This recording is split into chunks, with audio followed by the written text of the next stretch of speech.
कष्ट है कि मेरी गैर मौजूदगी में मेरी माँ बहनों को यहाँ अन्याय सहना पड़ा। पुलिस ने जिस तरह से आंख बंद करके उनके ऊपर लाठियां चलाई, वो घाव मेरे दिल में, मेरी पीठ पे आज तक है। मैं उनको भूला नहीं हूँ मेरे लोगों। और आप जानते हैं मेरी फितरत, मेरी आदत भी आप जानते हैं और मेरी फितरत भी आप जानते हैं कि मैं आपका वो खून हूं जो नहीं भूलता हूँ। आप बेहतर इस बात को जानते हैं। मैं समय समय पर जवाब देता हूं, क्योंकि बाबा अम्बेडकर ने संविधान में हमें शक्ति दी है कि हम अपनी वोट का सही प्रयोग करके शक्ति प्राप्त कर लें। जिस दिन आपने वो शक्ति मेरे हाथों में दी, याद रखना मेरे लोगों, आपके चेहरे की उदासी भी दूर हो जाएगी और मेरी माँ बहनों को चलाने वाले, लाठी चलाने वाले पुलिस कर्मियों को भी संविधान के जरिए हम लोग सबक सिखाने का काम करेंगे। मेरी बात को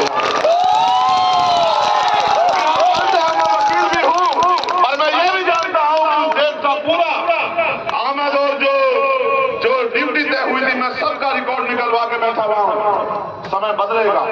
सत्ता के अहंकार में और राजनेता की चाटुकारिता उनको खुश करने के लिए जो मेरी बहन बेटियों के, मेरी माँ के साथ जो अन्याय हुआ है, समय आने पे वो सूद समेत हम लोग वापस करेंगे। इस बात को आप याद रखें। लेकिन मैं आपसे यह भी कहना चाहता हूं कि पिछले 10 साल से सड़कों पर मैं आपकी लड़ाई लड़ रहा हूं और आप चुनते उन लोगों को हो जो वोट के चुनाव के बाद आपके गली बस्ती में भी नहीं आते, जो आपकी गली बस्ती में भी नहीं आते, वो आपका काम क्या खाक करेंगे। ऐ मेरे लोगों, मैं जब आया था मैं आपसे अपील कर रहा था, कुछ लोग चेहरे यहाँ भी खड़े हैं, ये मेरी बात सुनने के बजाय इनको कैमरे में इंटरेस्ट है, मैं इनको नेता बनाना चाहता हूँ, ये फोटोग्राफर बनना चाहते हैं। बताओ मैं क्या मैं इनको कल का भविष्य देखता हूँ और ये नालायक फोटोग्राफर में ज्यादा कुछ बनना नहीं चाहते। फोटोग्राफर बन के 200-400 रुपए का काम करेंगे, कोई काम बुरा नहीं होता। मगर मैं पूछना चाहता हूँ, जिस समाज की बुनियाद ऐसी होगी, जिस समाज का भविष्य ऐसा होगा, उस समाज का भविष्य आप समझ लो कैसा होगा। मैं तो कह करके थक गया, मैं समझा के थक गया कि भाई आज तो मान जाओ, कल तो मान जाओ, संविधान खतरे में है, सरकारें सारे सरकार सिस्टम को लूटने में लगी है, कल कुछ बचेगा नहीं। दलित पिछड़ों के बच्चे कहाँ से नौकरी करेंगे? तुम्हें कौन खुशी देगा जब संविधान नहीं होगा? लेकिन आप फोटोग्राफर बनना चाहते हो तो मेरे साथ समस्या खड़ी हो गई है। मैंने आते ही बताया कि ये हमारी मानसिक गुलामी है कि कुर्सी खाली पड़ी होती है और हमें खड़े रहने में मजा आता है। अगर हमारे अंदर, हमारे समाज में नालायकी नहीं होती तो किसी जालिम की इतनी हिम्मत नहीं होती कि हमारी इतनी संख्या होने के बाद हमारे ऊपर जुल्म जाती कर देता। हम मानसिक रूप से गुलाम हैं, हम पूछ बनना चाहते थे, हम राज करना नहीं चाहते। लेकिन हम राज करना चाहेंगे।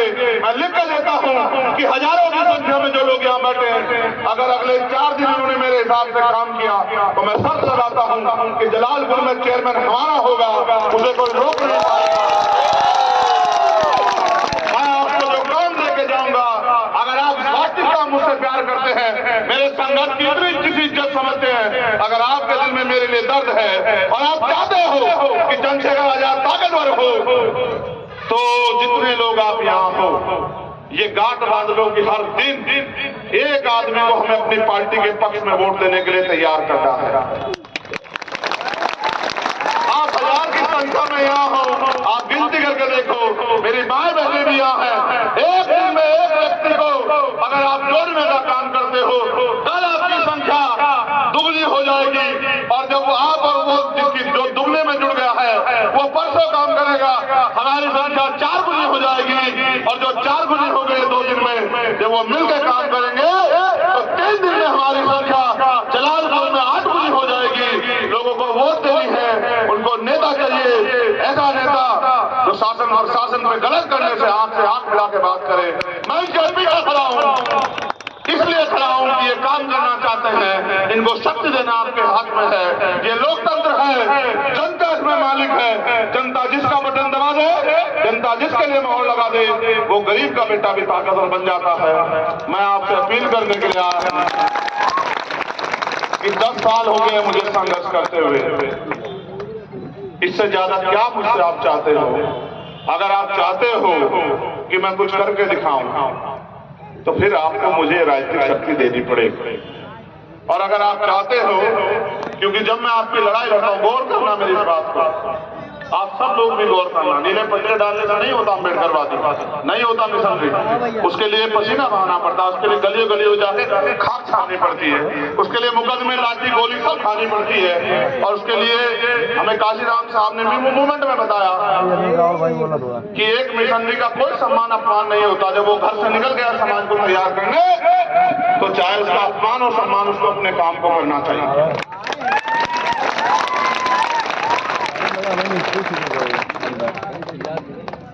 मैं एक बात आपको मानसिक गुलामी पर कहना चाहता हूं, और मेरा पूरा मानना है कि आप मेरी बात को समझोगे। मैं अक्सर इस बात को समझाता हूं कि एक विशालकाय पशु होता है जिसका नाम होता है हाथी।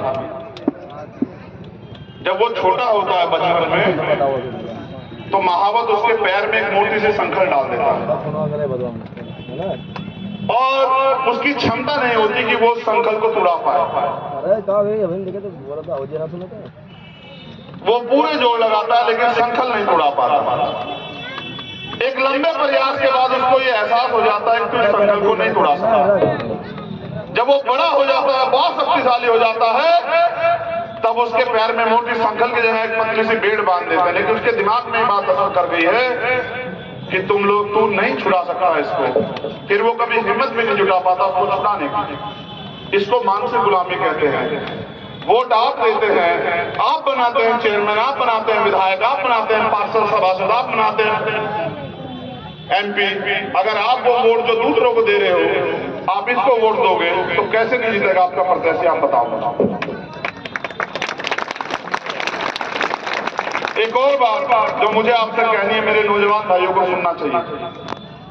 यहाँ शासन प्रशासन के लोग हैं, मीडिया के, और मेरी बात को घर लेके जाना अपने दिलों में कि जब हम आपकी लड़ाई लड़ने के लिए जाते हैं ना मैदान में, जब कोई ताकतवर आदमी आप पे जुल्म करता है, और भीम आर्मी आजाद समाज पार्टी के लोग जाते हैं लड़ने के लिए, और वो अपने आंदोलन संघर्ष से मुकदमा लिखाते हैं और वो आदमी जेल जाता है, तो जो कभी जेल नहीं गया इतना शोषण करने पे अचानक से वो जेल जाता है, तो वो पूछता है कि किसकी वजह से जेल गया, तो उसको पता लगता है कि भीम आर्मी आजाद समाज पार्टी के लोग थे। ये जो लोग मेरे एक इशारे पे आंख बंद करके आपकी लड़ाई लड़ने चले जाते हैं, वो ताकतवर लोग अगर सरकार के हों या सरकार के ना भी हों, वो अपनी ताकत का इस्तेमाल करके मेरे इन कार्यकर्ताओं को तोड़ने का काम करते हैं, इन पे झूठे मुकदमे लगाते हैं। अभी 2 हत्याएं मेरे जिलाध्यक्षों की हुई हैं, एक वैशाली में हुई राकेश पासवान की, और एक कतर सिंह की हुई विदिशा में। ये 2 हत्या इस बात का उदाहरण है कि उन्होंने किसी ना किसी उस ताकतवर को, जिसने जेल नहीं देखी अन्याय करने के बाद, उसको जेल भिजवाने का काम किया, और अंत परिणाम ये हुआ कि उनको अपनी जान गंवानी पड़ी। अगर आप भी मुझे शक्ति नहीं दोगे, आप भी मेरी ताकत नहीं बढ़ाओगे, मैं लड़ता रहूंगा, तो इतने दुश्मन तैयार हो जाएंगे कि कहीं ना कहीं मैं उनका शिकार हो जाऊंगा। जिस दिन मैं उनका शिकार हो जाऊंगा, फिर आप क्या करोगे बताओ? कहां से पैदा करोगे दूसरा चंद्रशेखर 2-4 साल में? ले आओगे कहीं से? है आपके पास कोई ऐसी चाबी?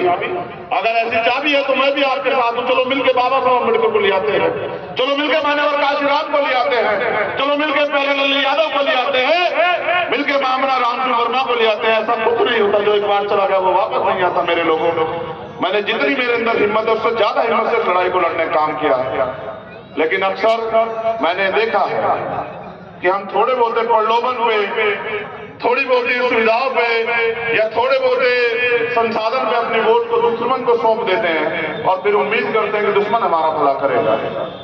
मान्यवर काशीराम साहब ये कहते थे कि वोट की रक्षा बहन बेटी की रक्षा की तरह करनी है। साहब ये कहते थे कि वोट को बेचना नहीं है, वो ये वोट बेचने के नहीं, गुलामी से मुक्ति के लिए मिली है।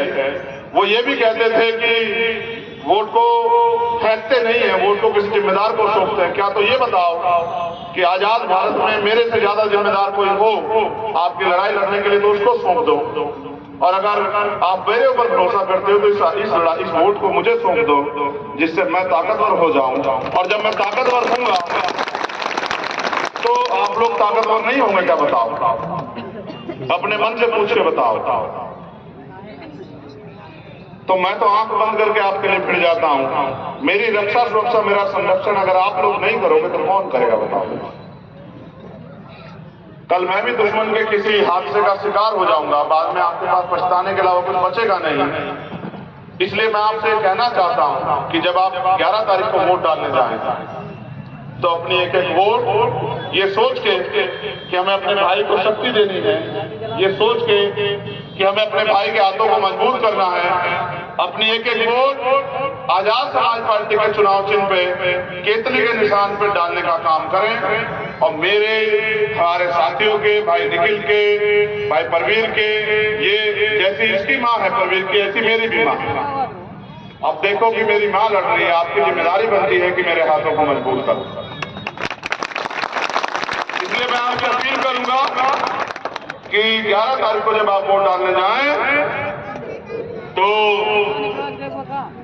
अपना एक एक वोट केतली के चुनाव निशान पर डालें और आजाद समाज पार्टी आपकी अपनी पार्टी को, गरीबों की पार्टी को ताकतवर बनाने का काम करें। ठीक है। उसके साथ साथ नगर पंचायत कसरतपुर किचौचा से भाई रब्बानी जी, गुड्डू हमारे प्रत्याशी हैं, मैं उनके लिए भी आपसे अपील करता हूं, वहां कोई आपका दोस्त आदि रिश्तेदार रहता हो, आप ये समझ के लड़ना कि गुड्डू नहीं लड़ रहे हैं, आप सब लोग लड़ रहे हैं। आज से ही लग के अपने एक वोट को तैयार करने का काम करना। उसके साथ साथ यहाँ हमारे यहाँ सभासद भी लड़ रहे हैं। वार्ड नंबर 10 से सुरेंद्र प्रसाद जी, वार्ड नंबर 11 से पप्पी देवी जी, वार्ड नंबर 9 से मौसम वर्मा जी और वार्ड नंबर 1 से आरती देवी जी। मैं इनके लिए भी आपसे वोट की अपील करता हूं। और अकबरपुर से बरकत अली हमारे प्रत्याशी हैं। भाई मैं ये बात आपसे इसलिए भी यहाँ कह रहा हूँ क्योंकि मेरी आवाज को आज मेरे जाने के बाद कोई टीवी चैनल, अखबार नहीं दिखाएगा, कोई बड़ा सा विज्ञापन नहीं छपेगा। मेरा मीडिया आप हो, मेरे रक्षक आप हो, मेरे सुरक्षा चक्र आप हो, आप ही को मेरी बात वहां तक पहुंचानी पड़ेगी। इसलिए मैं अपने भाइयों से, अपनी बहनों से, अपनी माओ से, अपनी बच्चों से अपील कर रहा हूँ, अपने बुजुर्गों से कि आज आपके पास फोन है, इस फोन का प्रयोग करके आप मेरी बात को पहुंचाने का काम करें। आपके द्वारा जो जो वोट आजाद समाज पार्टी के खाते में जाएगी वो मेरी हिम्मत को 4 गुना बढ़ा देगी। अंत याद रखना, शाम हो रही है कि आपका भला करने से मुझे दुनिया की कोई ताकत नहीं रोक सकती। इस लड़ाई में मेरी मौत आ सकती है लेकिन मैं झुक नहीं सकता। इसलिए मैं आपसे कह रहा हूं कि आप देर मत करो और मेरे हाथों को, इस संगठन को, अपनी पार्टी को मजबूत करो, अपनी वोट को आजाद समाज पार्टी के समर्थन पे दो। इसलिए मेरी आपसे अपील है। बहुत बहुत धन्यवाद। आप लंबे समय से इंतजार कर रहे हो। मैं यहाँ की पूरी टीम का भी धन्यवाद देता हूँ, स्पेशली धन्यवाद देता हूँ इन माताओं बहनों का। इनको किसी ने नहीं कहा बैठ जाओ, ये एक बार भी खड़ी नहीं हुई, इन्होंने कोई शोर नहीं मचाया। तुमसे मैं उम्मीद करता हूं, तुमको मैं सिखाता हूं, तुम सीखना नहीं चाहते और इनको सिखाने की जरूरत नहीं है। आज फिर मातृशक्ति जीत गई और ये हमारी फौज कमजोर पड़ गई। मैं दोनों हाथ जोड़ के इनका धन्यवाद करता हूं और ऐसी आशा अभिलाषा करता हूं कि इनका मत और इनका आशीर्वाद आजाद समाज पार्टी के समर्थन पे 11 तारीख को केतली के चुनाव चिन्ह पे आएगा। और अपनी बात को खत्म करते हुए मैं इन वीरांगनाओं का सम्मान करता हूं जिन्होंने लाठियां खाई और अन्याय सहा। मैं आपको वचन देता हूं, आपका बेटा भाई होने के नाते आपकी पीठ पे पड़ी हुई एक एक लाठी का हिसाब सूद समेत लिया जाएगा। ये मेरा आपको वचन है आपके खून का। आपसे भी अपील करता हूं, ये लाठियां इसलिए खानी पड़ रही हैं क्योंकि हम ताकत में नहीं है। अगर हम ताकत में होता तो किसी तानाशाह की हिम्मत नहीं होती मेरी माँ बहनों पर लाठियां चला देते। मैं आपसे भी अपील करूंगा कि आप भी 2-3 दिन मेरी मदद कराना, मेरे हाथों को मजबूत करना और प्रचार प्रसार करके, क्योंकि आप भी वीरांगनाओं की श्रेणी में आ गए, आप लड़े हो समाज के लिए, तो आप आजाद समाज पार्टी के समर्थन की अपील करना।